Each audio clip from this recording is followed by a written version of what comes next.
والذين اتخذوا مسجدا ضرارا وكفرا وتفريقا بين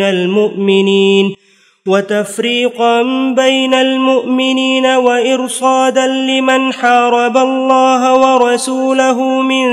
قبل وليحلفن إن أردنا إلا الحسنى والله يشهد إنهم لكاذبون لا تقم فيه أبدا لمسجد أسس على التقوى من أول يوم أحق أن تقوم فيه رجال يحبون أن يتطهروا والله يحب المطهرين أفمن أسس بنيانه على تقوى من الله ورضوان خير أم من أسس بنيانه على شفا جرف هار فانهار به في نار جهنم والله لا يهدي القوم الظالمين لا يزال بنيانهم الذي بنوا ريبة في قلوبهم إلا أن تقطع قلوبهم والله عليم حكيم۔ اور جنہوں نے ایک مسجد بنائی ہے اس لیے کہ اسلام کو نقصان پہنچائیں اور کفر کو تقویت دیں اور اہل ایمان میں پھوٹ ڈالیں اور ان لوگوں کے لیے ایک کمین گاہ فراہم کریں جو اس سے پہلے خدا اور اس کے رسول کے ساتھ برسرے جنگ رہے ہیں، وہ بھی آئیں گے اور آ کر قسمیں کھائیں گے کہ ہم نے تو صرف بھلائی چاہی تھی، مگر اللہ گواہی دیتا ہے کہ وہ بالکل جھوٹے ہیں۔ تم اس میں کبھی کھڑے نہ ہونا اے پیغمبر، وہی مسجد اس کی حقدار ہے کہ تم اس میں عبادت کے لیے کھڑے ہو جس کی بنیاد اول دن سے خدا کے تقوی پر قائم کی گئی ہے۔ اس میں ایسے لوگ ہیں جو پاک رہنے کو پسند کرتے ہیں اور اللہ انہی کو پسند کرتا ہے جو پاکیزگی اختیار کرنے والے ہوں۔ پھر کیا وہ شخص بہتر ہے جس نے اپنی عمارت کی بنیاد خدا کے تقوی اور اس کی خوشنودی پر رکھی ہو، یا وہ جس نے اپنی عمارت ایک کھوکھلی کگر کے کنارے پر اٹھائی جو گرنے کو ہے اور وہ اس کو لے کر دوزخ کی آگ میں جا گری؟ اس طرح کے ظالم لوگوں کو اللہ کبھی راہ نہ دکھائے گا۔ یہ عمارت جو انہوں نے بنائی ہے ہمیشہ ان کے دلوں میں بے یقینی کی بنیاد بنی رہے گی، الا یہ کہ ان کے دل ہی ٹکڑے ہو جائیں۔ اللہ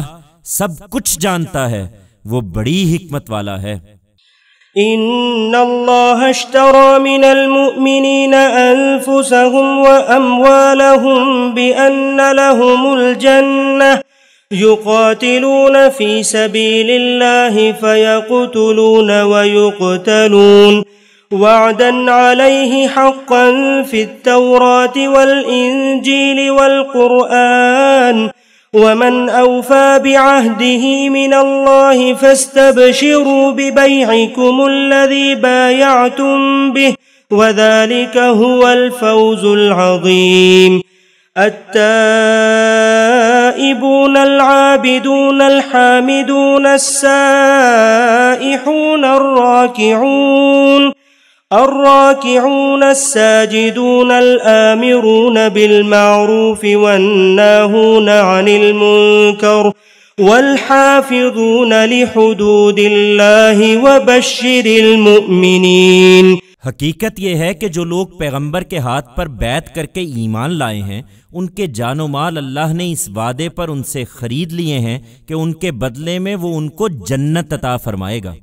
وہ اللہ کی راہ میں لڑتے ہیں، پھر مارتے ہیں اور مارے جاتے ہیں۔ یہ اللہ کے ذمے ایک سچا وعدہ ہے تورات اور انجیل اور قرآن میں، اور اللہ سے بڑھ کر کون ہے جو اپنے وعدے کو پورا کرنے والا ہو؟ سو اپنے اس سودے پر خوشی مناؤ جو تم نے اللہ سے کیا ہے۔ یاد رکھو یہی سب سے بڑی کامیابی ہے۔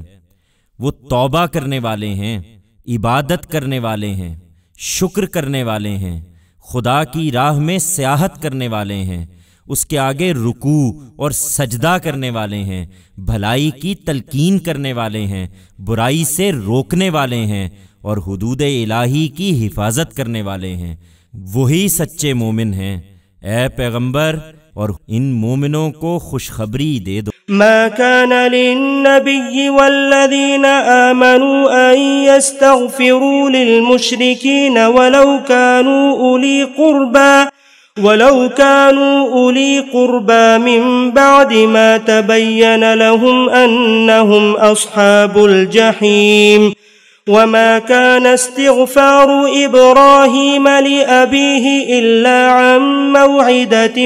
وعدها إياه فلما تبين له أنه عدو لله تبرأ منه إن إبراهيم لأواه حليم وما كان الله ليضل قوما بعد إذ هداهم حتى يبين لهم ما يتقون إن الله بكل شيء عليم إن الله له ملك السماوات والأرض يحيي ويميت وما لكم من دون الله من ولي ولا نصير۔ نبی اور اس کے ماننے والوں کے لیے زیبا نہیں کہ جن مشرکین سے اعلان برات ہو چکا ہے ان کے لیے مغفرت کی دعا کریں، اگرچہ وہ ان کے رشتہ دار ہی کیوں نہ ہوں، جبکہ ان پر کھل چکا کہ وہ دوزخ کے لوگ ہیں۔ ابراہیم نے تو اپنے باپ کے لیے صرف اس وعدے کے سبب سے مغفرت مانگی تھی جو اس نے اپنے باپ سے کر لیا تھا، مگر جب اس پر واضح ہو گیا کہ وہ خدا کا دشمن ہے تو وہ اس سے بے تعلق ہو گیا۔ حقیقت یہ ہے کہ ابراہیم بڑا نرم دل اور بردبار تھا۔ تم یاد رکھو کہ اللہ کا طریقہ یہ نہیں ہے کہ وہ کسی قوم کو ہدایت دینے کے بعد پھر گمراہی میں مبتلا کر دے، جب تک کہ انہیں صاف صاف وہ چیزیں نہ بتا دے جن سے انہیں بچنا ہے۔ اس میں شبہ نہیں کہ اللہ ہر چیز کا علم رکھنے والا ہے۔ اللہ ہی ہے کہ زمین اور آسمانوں پر جس کی بادشاہی ہے، وہی زندگی دیتا اور وہی مارتا ہے، اور اللہ کے سوا نہ تمہارا کوئی حامی ہے اور نہ مددگار۔